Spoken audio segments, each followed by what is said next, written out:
once you can read the body language, you don't need to understand books anymore. Because movement doesn't lie. Movement doesn't lie. You see how someone sits, how someone moves, how someone throws, how someone does any functional pattern or dysfunctional pattern. You just see directly the character. You can directly see how someone is internally their entire life. You can reflect them on how they play table tennis.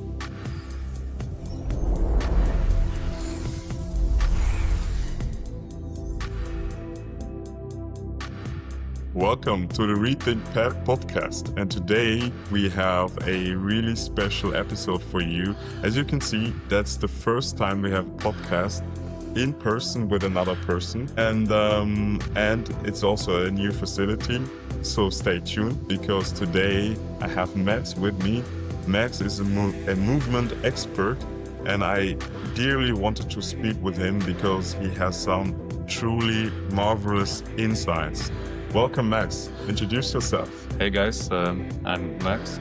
I'm a movement coach in Zurich, and I'm also a friend of Rudi. That makes it special. And I really have no expectations of what is supposed to come out today.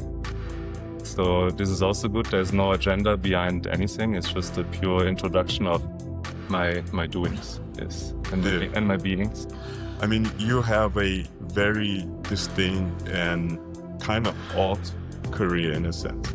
Maybe can you give us an example how you end up being a movement coach? Because there was a couple of stages, and I believe, like, now understanding your career, it makes so much sense, because you are one of the person where I feel like anytime I'm talking with you about movement, the way you speak about movement, I can tell that's not you are not following a particular school. It's more like you picked up certain things, you mastered certain things, and then you came up with intuitive knowledge about things. But it's also in a way you explain it that I feel like it makes totally sense. And maybe you can walk us through what led you, what steps you had made in order to get to this mastery, in a sense, of understanding movement. I mean, first of all, thanks that you see it like that. Yeah. I feel honored, really, I feel honored. And so basically my movement or career started more or less with sports, like every other child. So everyone was into different things, but I always wanted to just hang around outside and in nature, climb trees and play ball and throw things and run. And I always had this very also competitive aspect of sports. So always wanted to be number one. For me, that was not a question of being number two.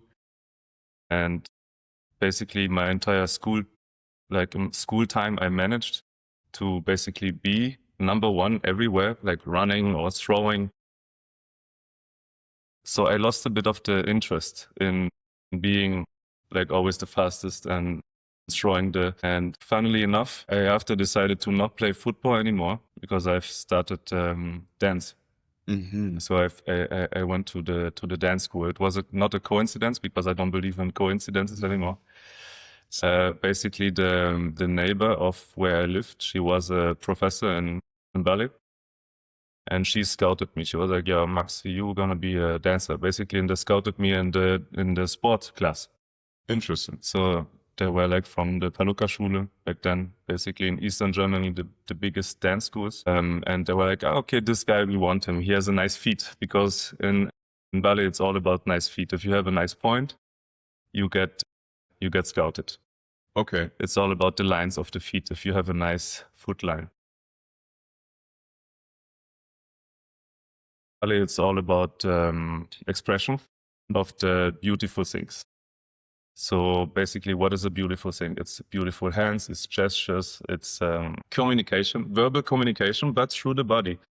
And what is very underestimated in the body language is the feet. But nobody looks at the feet. But in ballet, it's all about the feet, because that's how we step into the world. We present ourselves first with the feet. That's how we step into the stage. So you cannot step in the stage with like clumsy feet. I mean, you can, but not in ballet. Yes.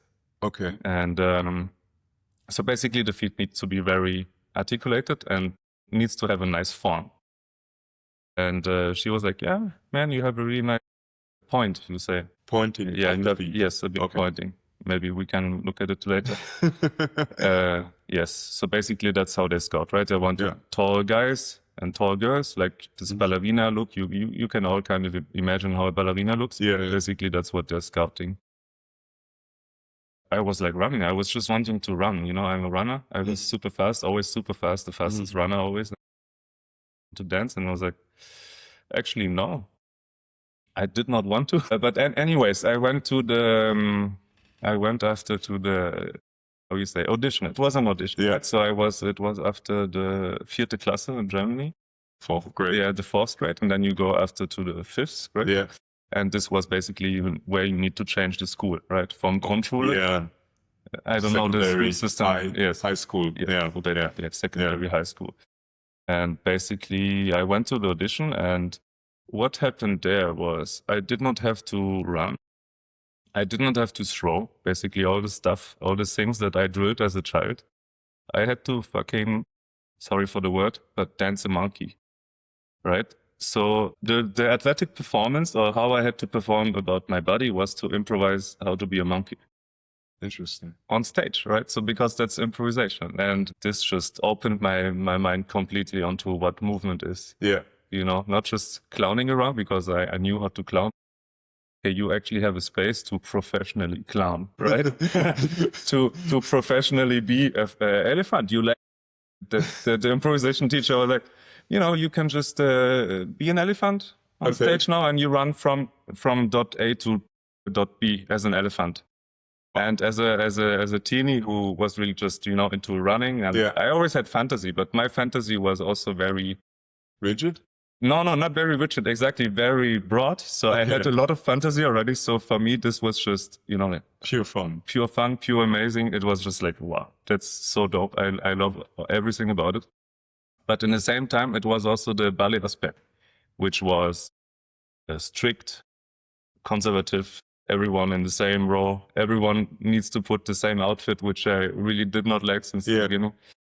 And then you had, that's the beginning of the story. Everyone had kind of the same outfit, and was very, you know, ballet, like Russian school, you know, Bolshoi or American is like very strict. And there I was, and my mom after asked me like, how did you like the audition? And I was like, it was so dope. Yeah. And this is how I started my dance career, let's say. Yeah. Yes. And then from dancing, there was like a pivot where I think you opened up your own gym, right? Yes, this was after my studies, basically. I after finished dancing, and I just realized that just for a career standpoint, I did not want to keep living the dancing lifestyle. Yeah. I really was more into having, you know, long distance, more like a family, and be in one place and not willing to be dependent. For me, dependency is a big thing. I really don't like dependency. And if I have to be dependent on a director or on the mood of a regisseur or a mood of a singer, it's not my kind of life. I don't want to be unsafe in my place. I don't want to be unsafe in the ground that I want to build. So I thought, what can I do instead? Right? And because that's interesting after to realize that you have to really dig into what you want to do after actually being a professional dancer or like a sportive or sportsman. You know, it's not like you're gonna go from dancing or football or tennis to directly corporate computer lifestyle. You know, that's just not a thing. So you have to kind of already imagine yourself, what could I do? And that was also a big shift in, did I actually do the right thing? Because thanks to my mom, she already gave me a lot of freedom onto what I want to do. I highly appreciated that. But when after it came the shift of now you have to make money, despite of the dance, how are you going to make it? You know, how are you going to make it in the system which is built around computers and, you know, especially Zurich, you know, out. And basically then I was looking around, and since I already did my entire life Pilates and all those kind of movement modalities, I was like, okay, I'm actually really good at that. And back then Pilates and all those yoga studios. Was not even that in, Yeah. back then there was still like traditional fitness, maybe Kieser training, like very like machine oriented. And basically that's how I went into the movement, right? I got the job as a, how you say, not a practicant, a dual practicant. Yes, I think it's not a practitioner. No, not a practitioner, but No. like an internship. Internship. I had an internship to do like a study of fitness and fitness management at the gym. And this gym was already oriented around one-on-one. Mm-hmm. And it was in the middle of the city.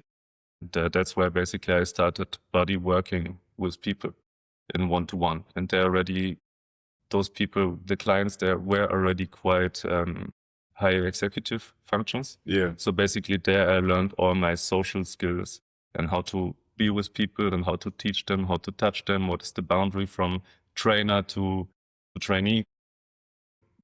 From there, I basically developed all the skills that I have now. I mean, this was 10 years ago. Yeah. Okay. That's interesting because one part, and this is one of the reasons I wanted to have you on this podcast, is you have an understanding on the one hand, movement, and you also understand how correlates or how it modulates the brain and vice versa. Yes. And how it has an impact on maybe how I feel, let's say, mental health. Yes. All these things. And from my learning and from my life experience, most traditional movement trainers, they might have an understanding of how the movement might be expressed, or they can teach it to somebody, but they don't have an understanding what it does to your central nervous system and to your brain. And that's something, that's why I'm asking myself, how do you pick that up? Because that's, from my understanding, that's not something that is common. And in particular, and this is the other reason why I wanted to talk to you, is with all the podcasts I had, for instance, I spoke with Skip Rizzo and I spoke with Amir, and both are like heavily invested into VR. And the reason why VR is working so great because it incorporates the whole body. And this is also the next understanding, is also one of the things of having, for instance, the flow consciousness in life. And interesting enough, one researcher that is like my favorite author is Stephen Kotler, and how he researched flow consciousness is through people who does extreme sports. So there is something about the body, the movement, and what it does to your brain, and how it creates ability to learn faster and have better cognition. And that's where I ask myself how you made this connection, because this is like not common, and most still don't understand there is a very deep connection with movement, the brain. Yeah. That's very interesting. And there we come actually to the core of my being, onto why I actually do things and what did not and still does not satisfy me. It is a result that is already there. Since child, I was never happy with something that was already there. Yeah. And something that I did not have the opportunity to explore myself. Yeah. And basically that's how I came there. Always, how you say nowadays, trying myself. Fucking around, they say, right? Yeah. And this is what I do, because I was never satisfied with what was there already. And basically how the entire connection started was really to understand my own also consciousness and awareness onto why, not just on the people I taught about training or movement, but also on myself, onto why do people not feel their connection to their body. And I found also in myself the clear separation between head and body, even though there should not be a separation. And I find through flow, there is a connection between head and body, which is actually in my state now, in my belief system now, the default of human is actually flow. When you see like children, it's they come to this world and they don't know any separation between head and body. They're just being, right? And into this flow, basically, I can achieve greatness, not just in my own understanding, in my own intelligence, but also in the people that I teach. Yes. And basically in this entire system, I realized, okay, right, people say, okay, there's the nervous system, there's the lymphatic system, there's the brain, there's the gut, there's disease. But the deeper I go into it, the more I realize that every thought is connected to a part of the fascia that is directly interconnected. So I see there is no separation. It's just somehow, funnily enough, the brain is the thing that disconnects the connection. But at the same time, if you feel it through the body, you get back to the connection. Yes. And there I found different tools and different methods how to actually bring people and myself directly to this kind of flow state, or like more being state, where the brain doesn't need to think anymore. Yeah. But the body can actually be reactive and spontaneous, and also bring a bit of instinct into the movement. So then was it based on your own research, or was it think? No. Of course, I always have my role models of the field. So I could drop some names now on people who I really like. Basically, I would say my biggest teacher, yes, I can say it. My biggest person that I look forward is probably still David Weck. He is the guy who also invented more or less the rope flow. Yeah. Who found out about, okay, if you don't skip the rope, if you just let it flow from side to side on your body, what we did before, you can achieve super fast the flow state, and with all the benefits that come with it that we talked, we figured out before.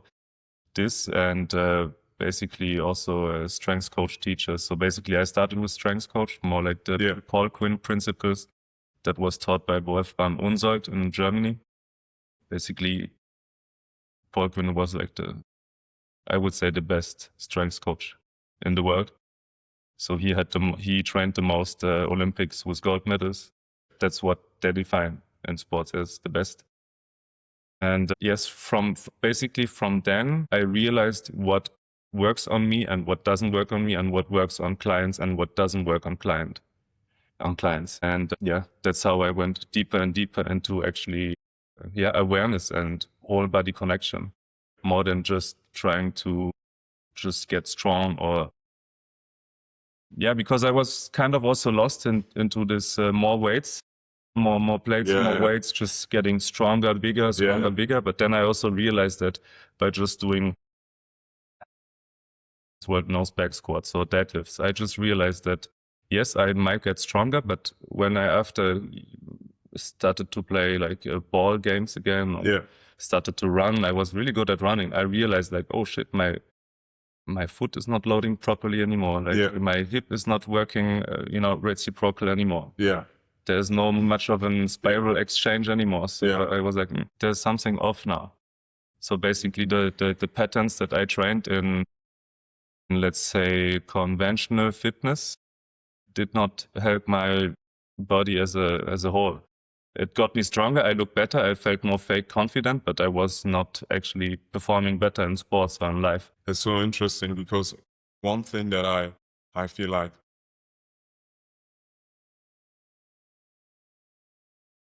a certain experience I have, in particular for me, the topic, most of the topic was trying to understand myself, trying to understand my traumas, through psychology.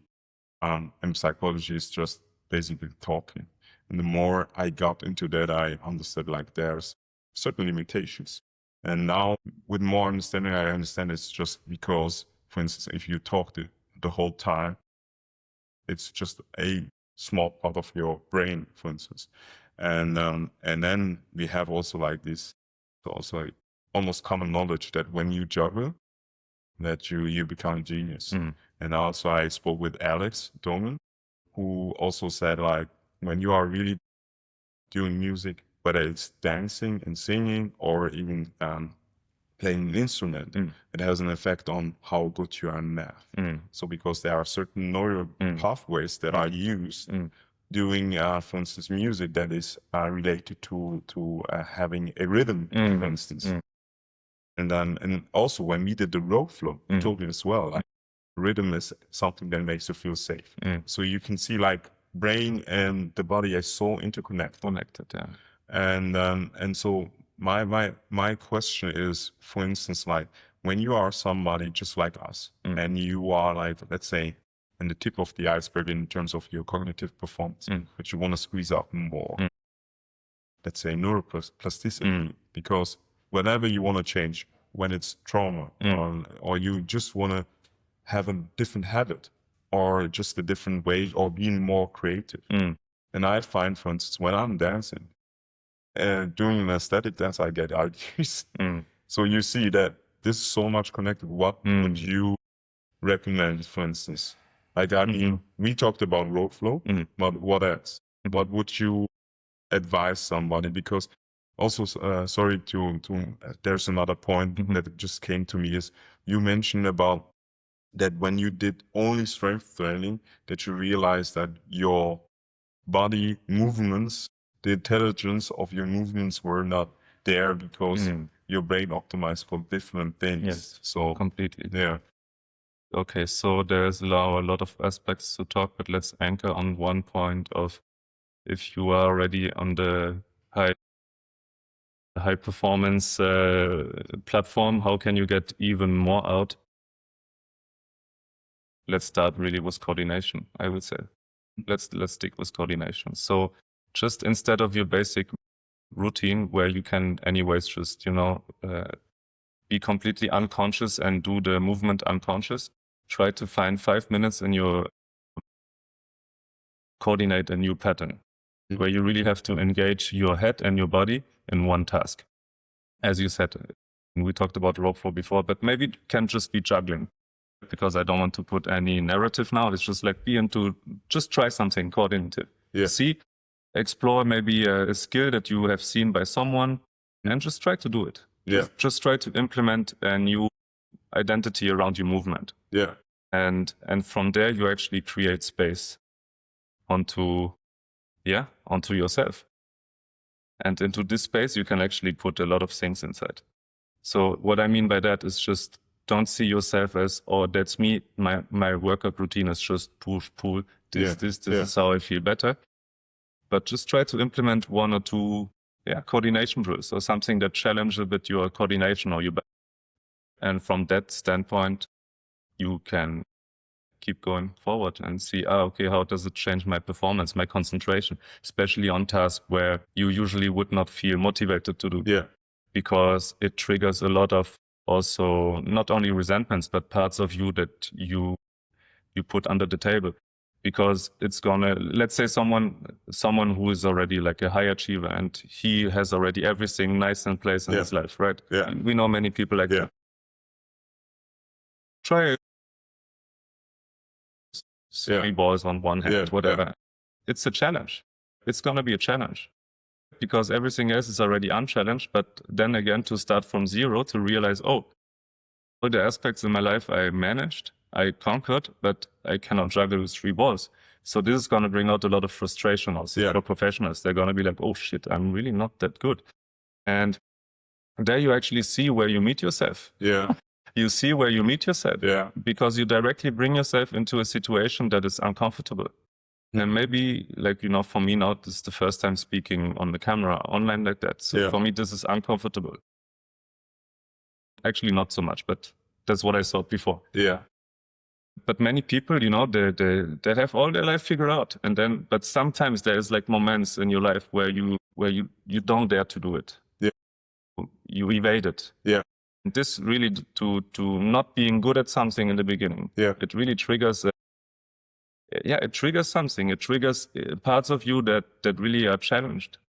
And some people are going to be, oh, fuck, I just let it go. I don't want to face that. I don't want to challenge that. Yeah. I don't want to learn this new pattern. I don't want to have this new neuroplasticity in my whole system. So there you actually see, okay, where do you meet? Where can I meet? Where can I meet myself? And this is where I realized doing things that maybe you're not good at. Yeah. And long story short, try to just balance on one leg or try to do some juggling and see where it goes from there. That's so interesting. That reminds me also how we always find like kids are super fast in learning new things, but it's probably because they try out a lot of things, and they can deal with frustration very, very well. And then they just keep on going. And from all the understanding I have around the flow consciousness in particular, it's like you need 15 to 20 minutes of focused struggling. Like there is a phase, and it's baked in, that you are struggling, that your body or your brain signals, okay, that's important enough to get more resources. And then you get like this chemical cocktail of endorphin and all these things. Completely. Dopamine also included. Yes. And then the magic happens.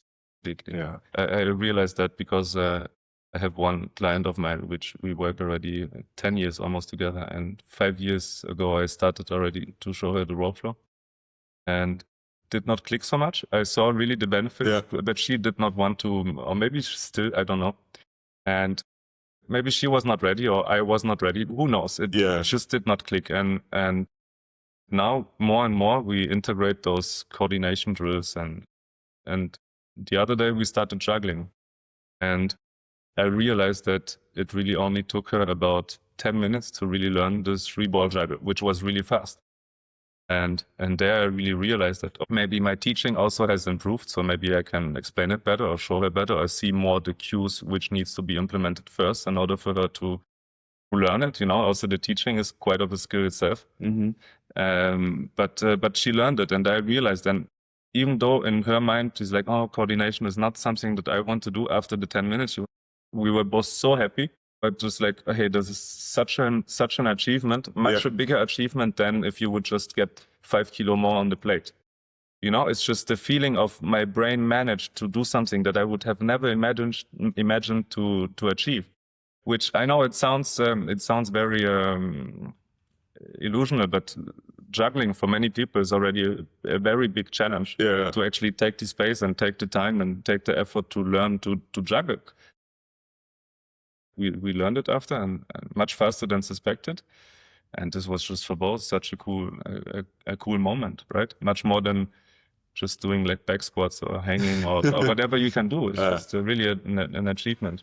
I get that. And what about mental health? For instance, I know that flow consciousness because, as I mentioned, Stevie Kotler, and he and Michael, who I had also on the podcast, they had a research paper where they provide data, because they have a lot of data, where they can see like it helps with depression, it helps with mental resilience. I mean, resilience is also like being able to be frustrated for a couple of period of time before you master something.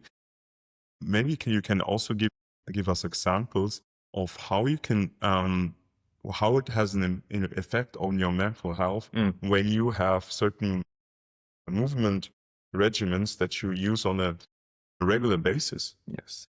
So that's very interesting, because there I speak more also as a student and as just a raw practitioner. There are many ways to what I believe, my belief system on what mental health really means, or how you can change the mental health is actually that thoughts are so much staggered nowadays that is very hard for most of the people. And I don't want to project it also, but that's what I observe.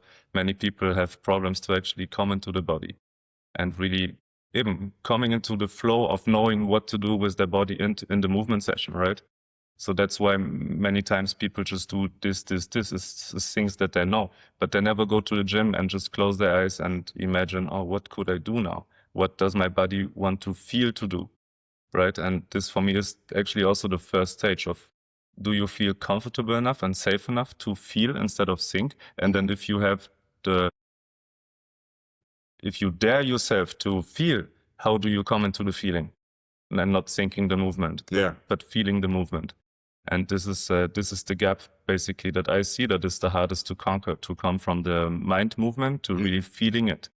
Without judgment, without anything, because there are many things that still come before you feel what you're doing, and that you actually have the courage to show yourself. Yeah, it's the difference of like let's say fully integrating the movement and the sensation in your body within yourself? Is this the mastery of the vagus nerve that you can activate the parasympathetic nerve system better? That's also part of it, I would say. But that's also very there's a million of nuances onto how to activate the vagus nerve. It's part of it, but I would say in the first place it is, can you be calm enough and confident enough to bring the thoughts into your body? It's just on mental health, because I believe that mental health can only be healthy. That's maybe also a limitation, but I only believe if your thoughts can actually calm down and if you can actually feel, if you create space in your head. That's actually the moment where mental health, be integrated. Because before it's just mind, and the mind takes so much headspace again, so much energy, that there's actually no room for feeling.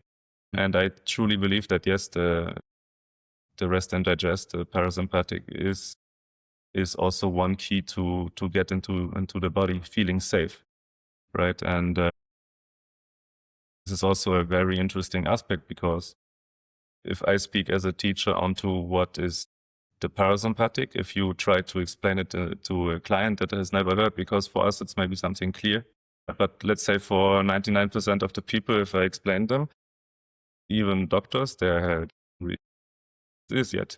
Right, they're still sleeping on it. I mean, I'm not saying the guys you hang out with, but like the general population, let's say.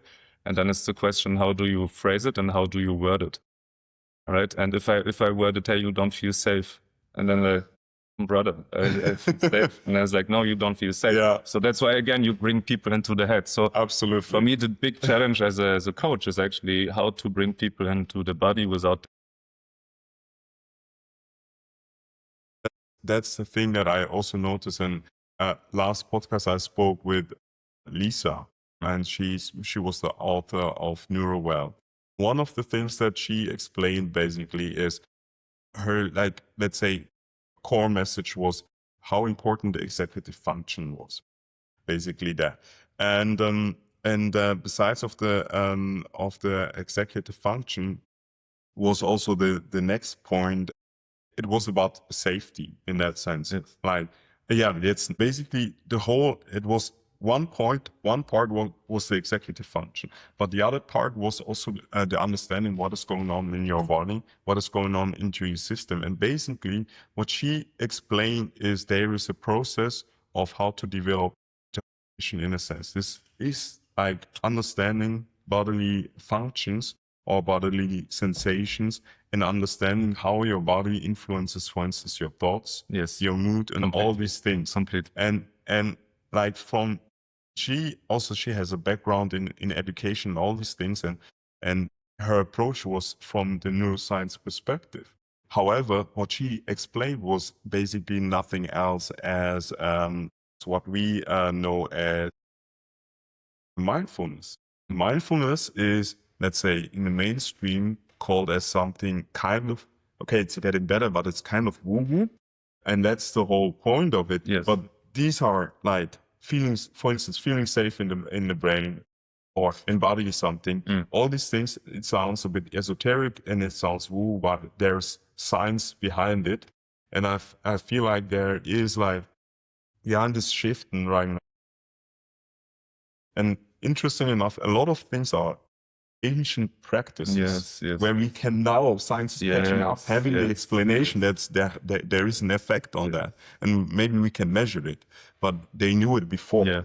And I think that is also what you have to address. And the other thing, and this is what makes our conversation so interesting, is that you approach it from, let's say, the movement part and now integrate it into the brain. And which makes the whole point very interesting. But as you said, like, safety is like the signals in your body is in a way that you and your body knows, okay, there's not a threat.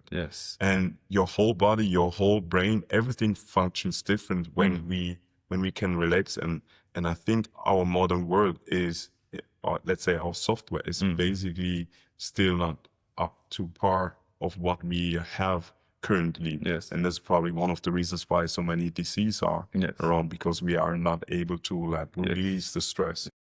So basically there maybe I can give a context also. We were talking. So how can you feel your body safe as fast as possible? And this is an aspect also, or maybe something that is already ancient, as you said. And one guy who actually, I don't know if he was the first guy, but it's Alexander Lowen. He did the bioenergetic therapy, not only therapy, but the entire system is bioenergetic. And he refers to grounding, but not in the aspect of electronic exchange in the body or with the earth field, but grounding and just bringing the body energy, woo-woo, into the legs, into the feet, into the gluteus. Basically that you just change your energy from top to bottom. Yeah. Right. And basically the more you feel your presence or your energy or goes into your legs, the more you can build stability for your nervous system also. Meaning if you really see someone who holds a lot of tension here basically, and also after, this is something that I not only understand, but I feel it now while working so long with bodies. I realize, oh, someone holds tension on the shoulders or on the neck. His eyes are super fast, trying to scan the entire environment, trying to realize, hey, am I safe? Am I safe? Am I safe? Yeah. And once you just, let's say, the most basic exercise to ground, like a sumo squat, let's say, what we also did, a wall sit where you just sit 90-degree ankle knee on the wall, and you just pressurize bring the tension in the calves, and you just stay there as long as possible, and then integrate your breathing, your breath. And this is what many times also does not happen, right? If people train, they're actually completely deassociated to their breath. Yeah. And the breath is actually also the connection between brain and body. So if you just go onto the wall, 90 degrees, you hold a wall sit, and you just really press out the legs and really try to feel them, let them burn, let them. Thought is actually going from head to leg, and you feel it, you breathe it. Yeah. You realize you deep breathe, you breathe deeper and deeper, you expand more. You realize, oh, after that, you're going to feel your legs, and you're going to feel nothing but your legs. And this is basically a super safe way to ground yourself. Yeah. And super fast. Yeah. And so also feel yes, safe. Yes. And I feel the more we can hold this, we talk a lot about this, and maybe this is also still woo-woo, but I still believe that in energetical charges. So if you can hold this charge in the legs and in your lower body, you can also build momentum on the space you create for your nervous system before it goes up again. That's what I was thinking, like when you can hold tension more and release the tension that's coming back to the central nervous system.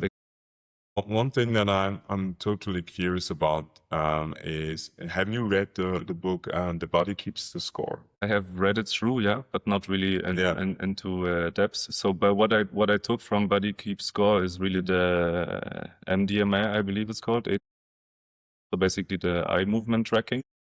This is basically from the whole book, the essence that I took.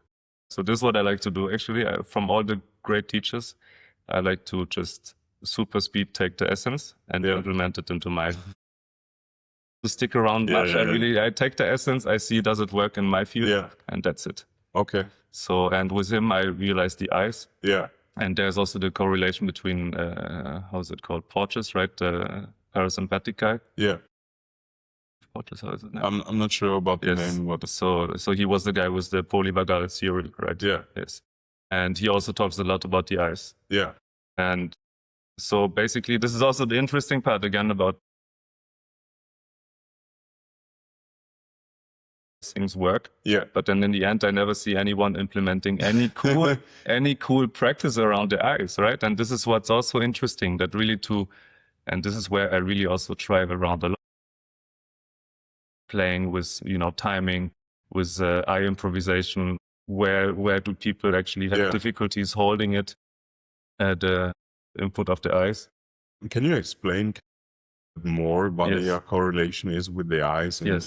And so basically the eyes are also more or less one of the, let's say, connection points to the nervous system. Yeah.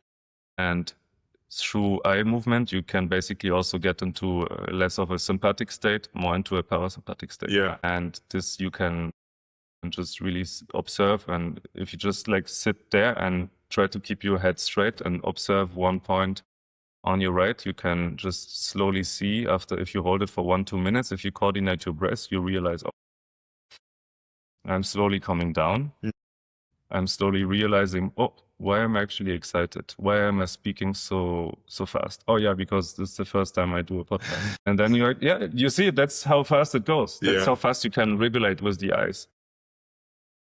But again, for me, it's more like, what can I directly, instead of reading 10 million books and getting lost into an expertise, I want to help people. Yeah. Because not many people do that. Not many people actually help people, and many people know. So this is what I realized, and that okay, I can really in 2 minutes, you can, with eye tracing movements, you can bring down the nervous system of someone in 5 minutes instead of 2 hours yoga. I remember, because I had a headache at some point, and you did some things with me, in particular also with my neck muscles and also with the eyes. Yes. And it didn't went away fully. It released kinda, let's say 80% was gone. It was very interesting to see. 80%? Yeah. Okay, nice. I would say around 80% of the tension I had was gone. Yeah. I believe also, if we talk already about tension,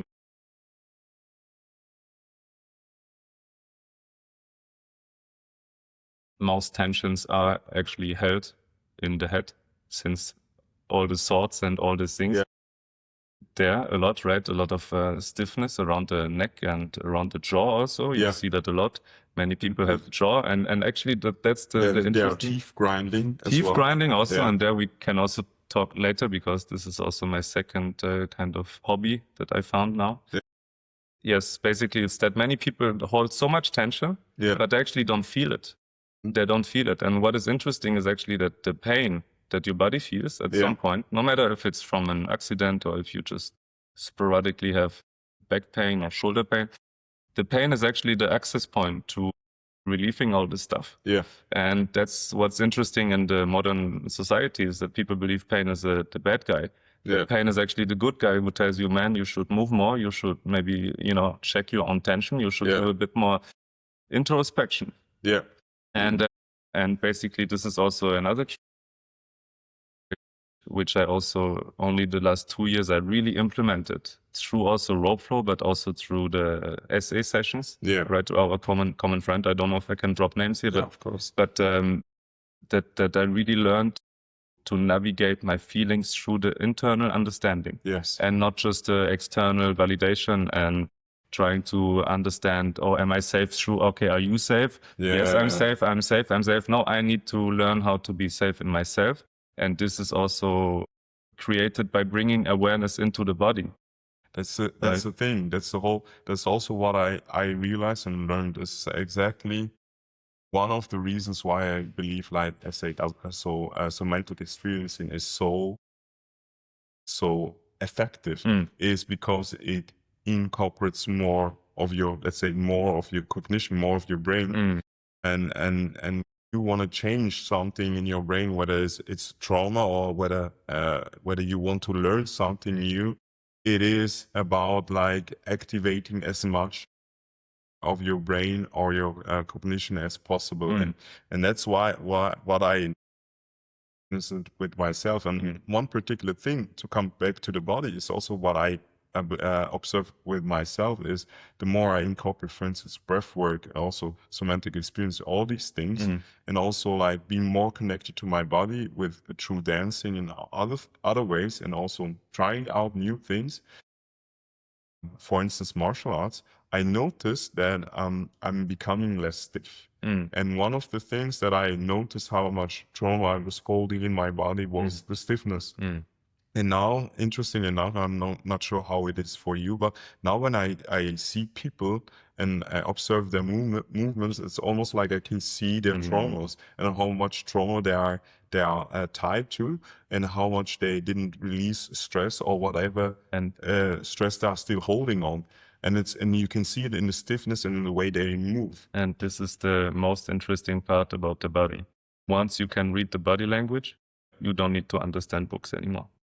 Because movement doesn't lie. Movement doesn't lie. You see how someone sits, how someone moves, how someone throws, how someone does any functional pattern or dysfunctional pattern. You just see directly the character.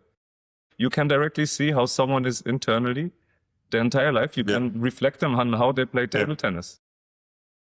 I don't need to talk. I just need to play table tennis. I just need to see you move, and I directly know you. Yeah, I feel that too. And this is a blessing, but a curse at the same time. Tell me about the curse. Because the curse is that many people don't want to show themselves. Yeah, that's true. And if they know that you know, you have two choices. You play the game, or you retract. But how is it for you when you see somebody? You can also, like, because I remember when we at some point we went outside and then we this a rope or something, and you could immediately see that, for instance, like my hips are kind of the way I use my hips. They are not like really steady, and the way I use certain movements, you could immediately see my patterns. So how is it for you when you see other people that you can, kind of see their character in a way? Or I'm curious about that, because it's also very interesting. I can see at least kind of the trauma sometimes when somebody holds a lot of trauma. I can see it in their movement, as I said, like very stiff in that sense.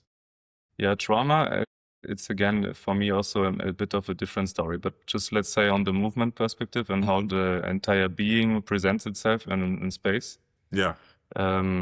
You see it, right? You see that every angle of every is kind of connected on how the people how the identity dares to present himself. Yeah. Like it's already here. I could, sit like this and be like that, or am I daring to be comfortable? Do I use my hands while speaking? Do I look in the eyes? Like when I do a squat, what is the limitation? Yeah. And this is just interesting. You really get to know people,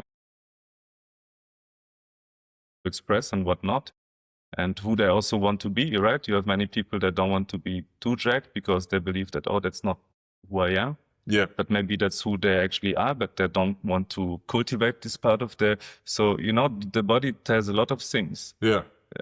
Because that's my belief. The brain and the body is not disconnected. It's one thing. Yeah. And just in say, but I wanted to tell it to you because many of the brain experts, they're still walking around like they're so big into trying to understand the brain, but they're still walking on like pointy shoes.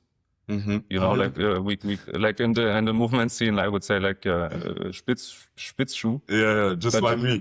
Yes, and for me, this is also, it's something that I don't want to judge also, but I still find it interesting, that people who are so into, basically that's also the second thing I would do, basically, if I would be interested in increasing my performance, is getting rid of tension here and getting rid of tension in the feet. That's because the feet, this is something, still people look at it like, oh, he has bare feet shoes, oh, he's walking barefoot. What is this guy with the feet? Why is he barefoot? Blah, blah, but it's so logic that the feet is the most important actually connecting point from earth to head. Yeah. Why would you put it into a small shoebox? So I believe, that's my belief, and I don't want to talk anyone bad, but before trying to get some tools or this or that, try to give space to your feet and see after the feedback that you get, not only from the proprioception, but from the entire feet. How does it connect to your brain after? And this is funny because I have to meet one guy in my neighborhood in Zurich. He walks barefoot. And obviously, you always have to be confronted with judgment because obviously why is he? But he has a flat normal. He's a cool guy. He has a nice dog. And since day one, I'm just like, you are just on top of the world, man. Like, you just walk barefoot. You don't give a shit. And I did not know him or anything. And then I was like, why you do? He did not even say anything. He was like, it's good for the brain. And then I was like, okay, you're just next level. I keep going to my work. I go to city. I'm gonna put my Vivo barefoot shoes on. But this is just that's so interesting, because I'm not sure where I got that. But I also understood like that normally when you are barefoot, there's a lot of information coming from the feet to the brain that will be processed subconsciously. And so I can totally see that. Interesting enough, at home, I'm always barefoot. Yeah, that's what everyone says. So it's funny. It's really funny. Everyone says that. But if you have to imagine, like, basically you as a business dude also, you spend your entire day probably not at home. Maybe you do, but maybe I don't believe that. Yeah. So, and then the time you're at home, it's maybe 1 hour, 2 hours at night, right? Then you're like maybe cooking something, but that's not what I'm talking about with bare feet. Yeah. I mean, bare feet is really like giving your feet the entire day time to be open. Yeah. To let your toes spread, to feel how is the weight shift of the inside edge connected to the body weight shift? How is it connected to the outside? And just if you start playing with this tiny weight shifts that's going on, and if you really work on your feet muscle, we go back to feet from the beginning. It's such a thing to, and the more I go out of the shoe concept and of the image of why we are wearing shoes, abstract it gets for me. Yeah. Like the more I distance myself to hard shoes and pointy shoes, and the more I realize, wow, if there would be one conspiracy to really dig into, it would be the shoe for me. But again, it's just my belief. Yeah. But it's logical in a way, because I also know for a fact, and I read it in one of my favorite books. I know I have not started yet. You have to start it. Yes. Actually, really, if you are, and I consider you as somebody that mastered a field, you have to read it, because he touches on certain points. And one of the particular points was that how much the hand is connected to the brain development. Because the hand, and I know it also from robotics, is one of the most complicated things to modulate. Yes. And so you can imagine how much our motor cortex is like using a band play with the hands.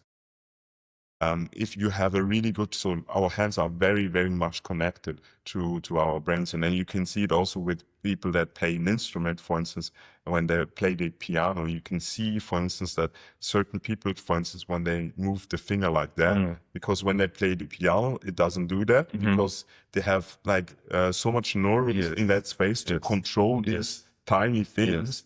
That their brain in that area is very, very, it's much bigger than other parts and very much active. And so I can, from that logic, it makes totally sense that a similar way, our feet must have also a lot of sensory input. Yes. That is very important. And then we come also to different things. And then we are, again, with coordination. Yes. Also, walking is a kind of a coordination in a way. So I can see that how we are like interfering in that sense. And I feel like in this, coming back also to, let's say, my thesis is why I really talk about the mental gym is we change the way we supposed to live. And now we have to go to the gym because, for instance, for me, when I don't go to the gym, I get my back hurts at some point. Because we have to compensate for the lack of movement. And it happens also with the same happens now with cognition, executive function in particular. But coming back then, it's like we are changing so much, like even with the clothes, with the shoes and so forth, then we are like, it's almost like we use so much, a lot of parts of what makes us human, in particular our cognitive abilities. Yes. And now even going to the mental gym, now I think also, what we also need a movement gym, because we lose so much movement as well. It's almost like we lose everything besides visual. The visual cortex is probably overstimulated. So that's basically it, right? And I mean, I see that in my neighborhood. So basically, when COVID started, basically all the gyms were closed. So I had no working place, more or less. And I needed to find different ways to express my movement. And then I started, different dynamic approaches, also like raw floor, mace, or kettlebell. Yeah. And We can show that. yes, we can maybe also show a small flow from you after. But I started basically to train barefoot, upper body free in my garden, lifting stones, juggling. And since then, I actually do it. Like, I don't know, 4 years now, 5 years. My favorite spot to train is outside because I have the feet under my ground. I feel the grass, feel the weight shift, I feel the sun. Yeah. I feel the wind even, and there I just see the entire holistic aspect of this interconnection of what we actually are.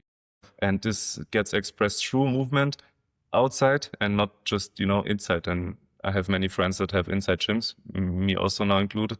But still, if people could imagine the benefits of training outside, of moving themselves outside, like the monks, like the Shaolin monks, not just it's the monks doing it. No, you can be a monk too. Yeah. We are those people too. We have not cultivated it.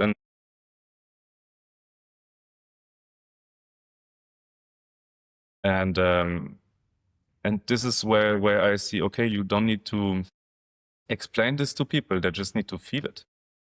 And once you feel this, you feel it. And once you feel it, you know it. The difference between what your body is supposed to do and what not. And then there's no need for explanations because you know what does you good. And I think this is the kind of state that I would like to bring into the world more. Then I feel like one thing when I summarize it is, I think one thing is play more, in particular with the body, and also understanding supposed to do, yes, and incorporate it in a way that we can express that. Because on the other hand, I mean, I love also technology in a way, but it's not our master. No, we are the masters. And I think if we can bring it in like a great balance, that we have like the old ways of doing, and the new ways of doing, or even better, like just the technology that it serves us in our being and not modulate our being. Yes. And I think all the problems that we have right now are becoming because we move away from like how we supposed to function.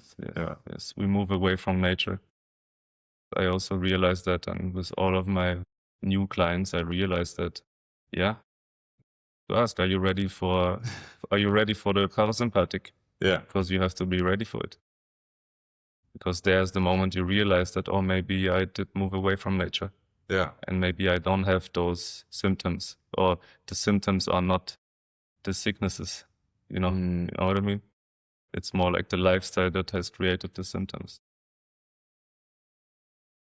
But this is very interesting. Play also very interesting. Yes, play. With whom can you play? But there are also a million of modalities that you can already pick up from the outside also, no matter if it's jiu-jitsu, fighting. Yeah. And then you just, and what I'm a believer of is that you always pick up things that you like, let's say in football, or whatever you feel is football. Or, if it's something new like rope flow or juggling, you pick up things and you just try to, let's say, I could, in my movement practice, I could play football. I could just go onto the wall and learn to kick the ball with the right side and the left side, for example. Yeah. This is something I don't need a team for. I don't need a team to do that. I don't need I just need a ball in the wall. Yeah. Right. And that's the first thing that I would suggest to people to how can they get more into movement is to, first of all, in the scale of consciousness, you need to believe that you are able to go to courage, because in courage, you're actually going to be able to imagine to just take a ball and kick the ball, right? Yeah. Because if you already don't have the courage, and if you think, I'm going to get judged, I'm going to get these, I'm not conventional movement type of training. So basically, courage is needed to first try something new, You can also just, I don't know, take a tennis ball and try some hand-eye coordination. It's also very good for the brain. So this, and then just pick different things and really try to stick to it, stick to one practice. Stick to a practice and then you get better. Like now your son taking the rope, like he basically also invented a new move, which I actually want to show after. Yeah, it's just to playfully dare to do something that you have not done before. Yeah. And many people don't do it because, yes, they feel judged of, can I just go to the spot or to the park and just juggle by myself? Can I dare to juggle by myself? Can I dare to do push-ups by myself? Can I do burpees? Can I do hanging? Can I climb whatever? Can I climb this construct now? Just imagine that you could be creative. Imagine that you can creative something out of your own exploration. And this is what I feel many people. It's so interesting. Yes. Yeah, and one thing that I as well, you explained it at the beginning when we did some rope flow, and side to the other, that is synchronized. Yes, synchronized the both hemispheres. Yeah, because you use actually the one side of your body and you interlace it and coordinate it to the left side, and you do this in this figure 8 pattern. And the figure 8 pattern is also a very ancient movement practice. Before, people used to close their eyes and just go figure 8 with their eyes to synchronize their brain. So it's the basic. This, for example, for all the neuro people listening, just close your eyes and try to do figure 8s and see what it does with your thoughts, and just realize that, after a while, my thoughts get less and my brain gets in sync. And basically that's what it does. It coordinates right and left. And now you see your son also doing it. He goes from right to left, even with a sneak, even with a double pattern. His entire body is shifting and he's just, smiling and happy. That's the thing. That's the thing. Movement, in particular, if you do something that is challenging and you starting master it and it consumes you in a way that you have to focus on it, that's the thing that I think one particular thing why we have so much depression. I think it's because we are losing that. He's supposed to be also creative. And this is also interesting enough. I just saw a YouTube video of somebody explaining like the seven hierarchies of thinking. And like the highest hierarchy of thinking was basically creation. So then you are able to basically, based on everything that you know and everything that you have and integrate it as in your understanding, that you are able to create something new that is original. And funny enough, but isn't it Einstein also who said exploring is the highest high? Something like that. Your own exploration is what gets you the most high, and that's what it is. That's what it is. Yes. It is. And you know what is funny? And so I have my own way of seeing what that is intelligent.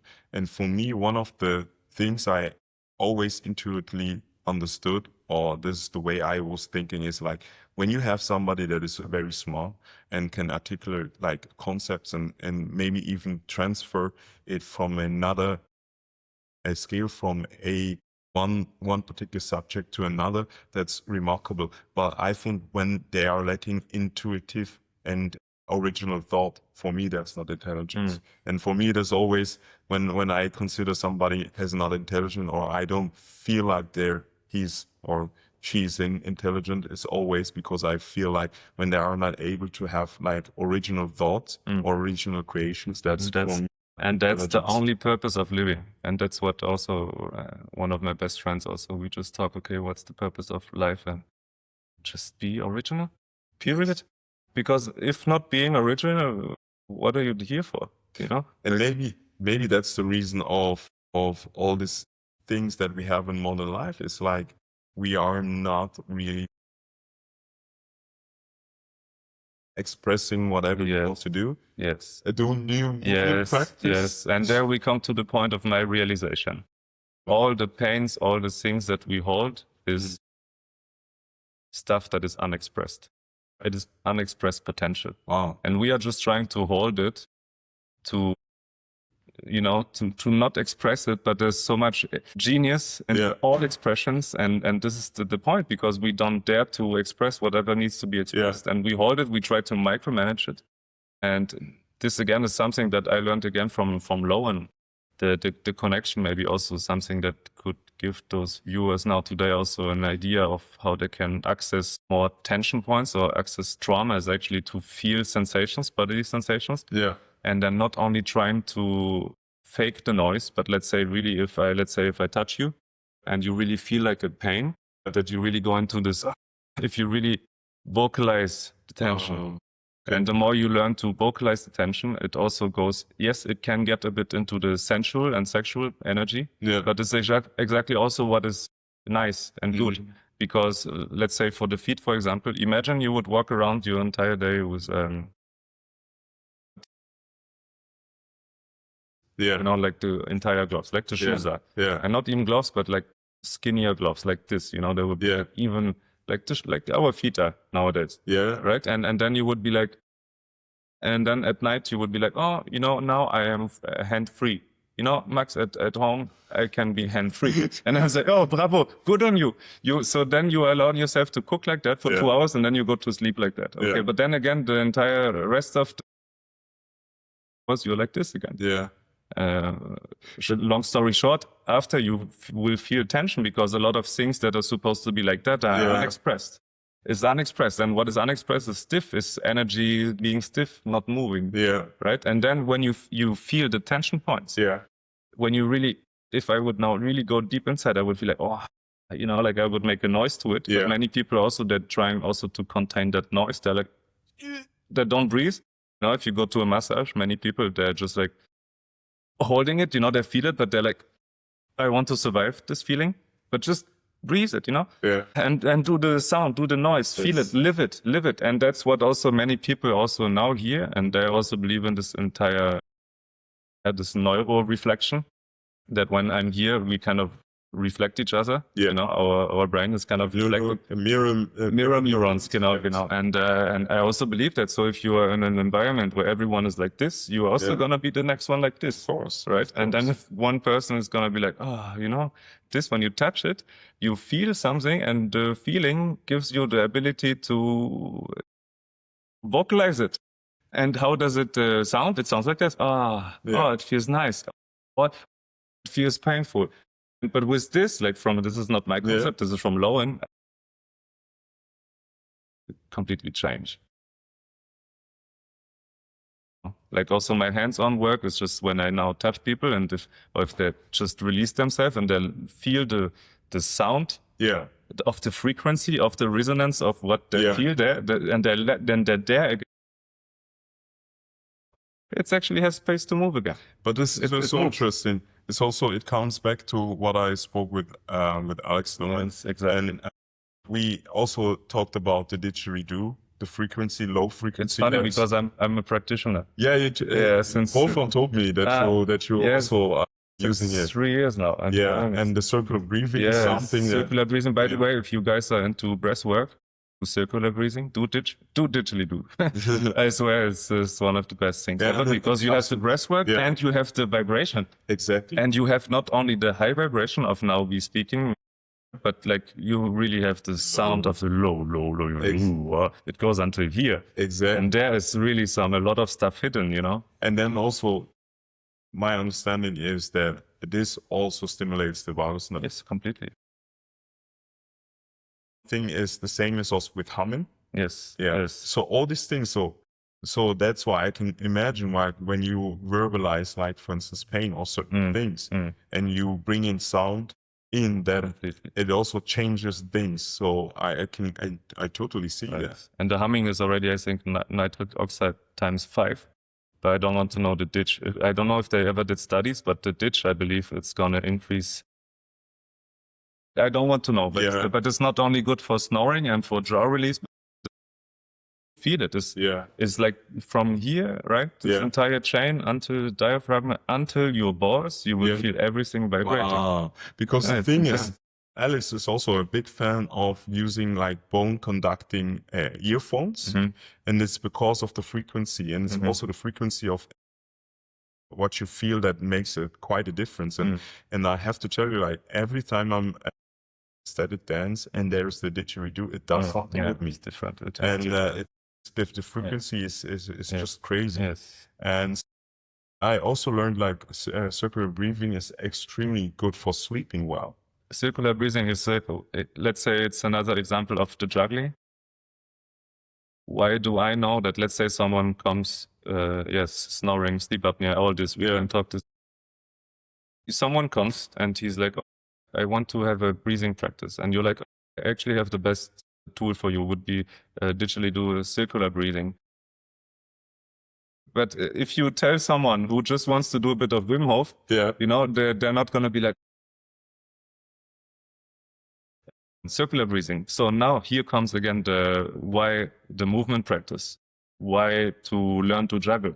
Because if you already step by step learn to bring more coordination into your life, no matter if it's rope flow, if it's walking on the slack line, doing juggle, the more you create space into your capacity of coordination, you're going to be after able to learn really fast the circular breathing. And it's going to be fun and not frustrating.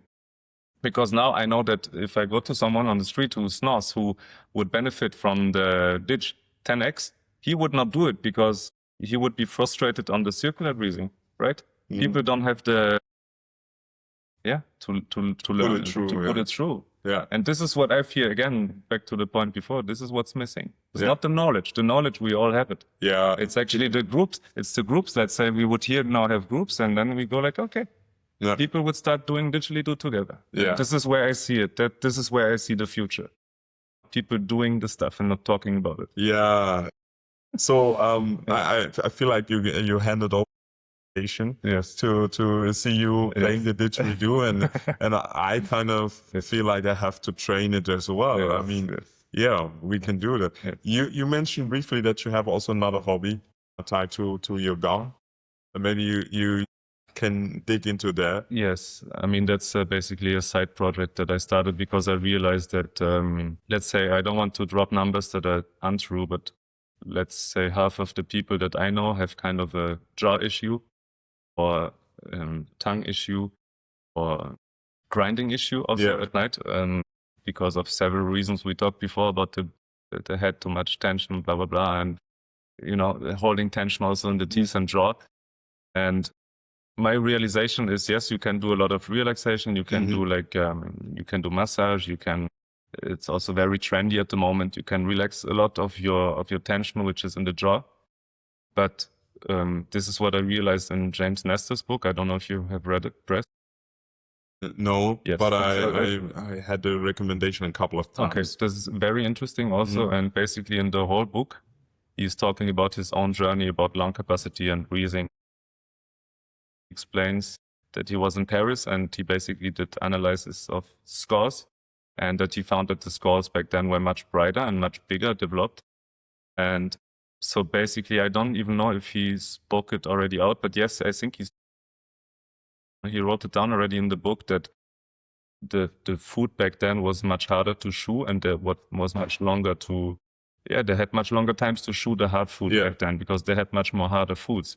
And nowadays we live in this smoothie culture, which our jaw muscle, which is supposed to be actually the strongest muscle, is not used at all. It's only used maybe 10% of the capacity that we. I don't even know that number if it's true, but I believe it's nothing comparison to back then, where you really had to, you know, take meat, you know, pull it off and really use your jaw. Like, you know, you see dogs, they're like really using it strongly, right?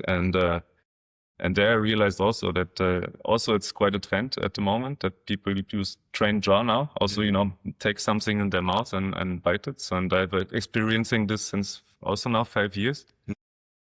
Well, I long story short again, I came to the fact that, okay, why are all chewing gums super soft and made out of plastic? And because they are actually chewing gums back then, the Greek people, they used to chew on mastic gum. And mastic gum is a kind of a harder tree resin that is used since a long, long time already. So it's also, again, an Asian thing to do.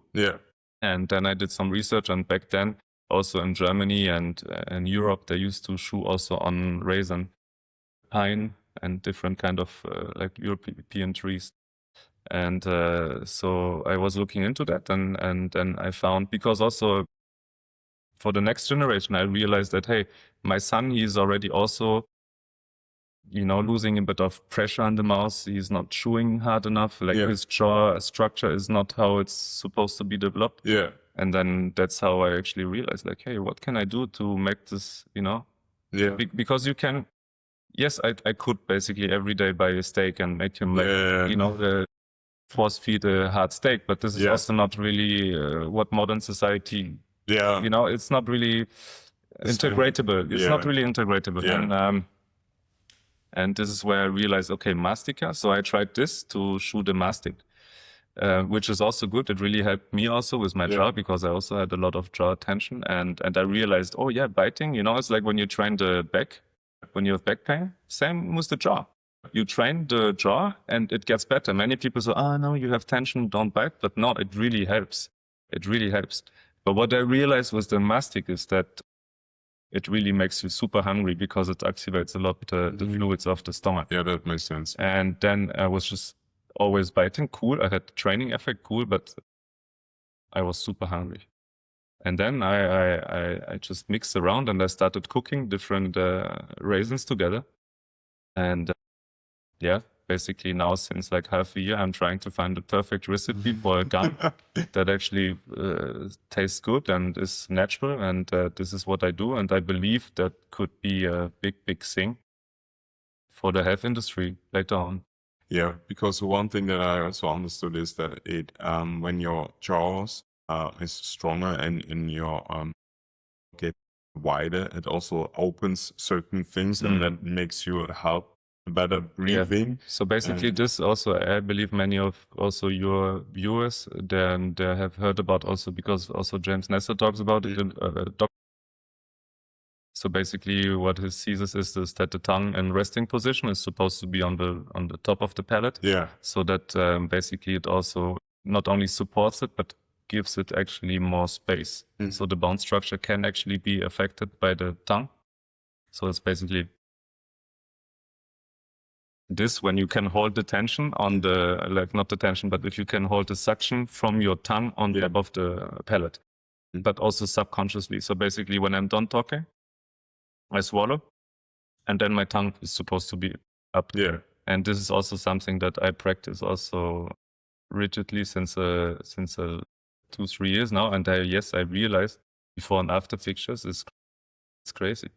And not only the pain in the jaw and the connected pain to the neck is gone, but really I feel stronger, more safe to, also to receive a punch. Yeah, but again, that is interconnected also. Yeah, if you have a retracted jaw that cannot bite, imagine a crocodile with a small jaw. Yeah. It will not survive, Understand, yeah. And then the nervous system again is connected to that, It's not able to, bis. In Germany we say, der hat kein Biss. Yeah, I get it, yeah. I know, again, the ancient wisdom, der hat kein Biss. So what does it mean to have no bite?